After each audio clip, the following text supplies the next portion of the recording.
Est-ce qu'à vos yeux, il est normal d'avoir une viande qui coûte 260 € le kilo? Alors pour ma part, si vraiment c'était quelque chose d'extraordinaire, mais là on parle d'une viande qui est surenchérie en matière grasse, donc on a du 50% de matière grasse qui coûte 250 € le kilo et qui peut aller jusqu'à 6400 € le kilo par rapport à une façon de l'avoir faite vieillir, parce que là on est sur du vieillissement, pas sur de la maturation ou de l'affinage. Donc vieillir dans une espèce de croûte noire, enfin, je trouve ça carrément étrange. 6400 € le kilo, c'est quelque chose de complètement abusé.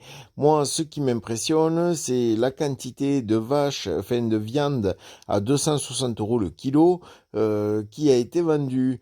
Alors parlons un petit peu de la race Wagyu. Si vous regardez un petit peu cette vache, ce n'est pas une vache extrêmement bien conformée, c'est une vache qui ressemble à une laitière, si on regarde bien, à une laitière, allez, entre deux, entre laitière et race à viande, type Salers, vous voyez.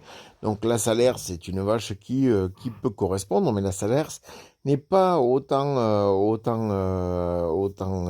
persillée que la vache Wagyu, et c'est une vache qui est fondante, qui est après, quand on parle de vaches qui sont extrêmement bien conformées, nous avons la limousine qui présente de belles formes et une viande qui est vraiment goûtue, qui est tendre, sans avoir besoin de mettre toute cette matière grasse.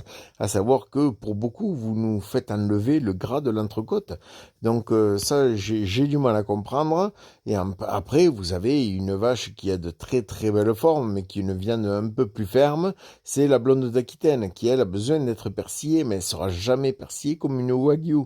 Je trouve très étrange cette vente de produits qui est fait en montant parce que tout le monde veut goûter la Wagyu, à savoir que dans une Wagyu, vous ne pouvez pas vous faire des côtes de bœuf vraiment bien épaisses. Une belle côte de bœuf, elle doit être vraiment persillée sans être surchargée de matière grasse, parce que si vous mettez une tranche épaisse, une côte de bœuf quoi, eh bien il va falloir que ça cuise beaucoup plus longtemps et du coup ça va être certainement moins bon.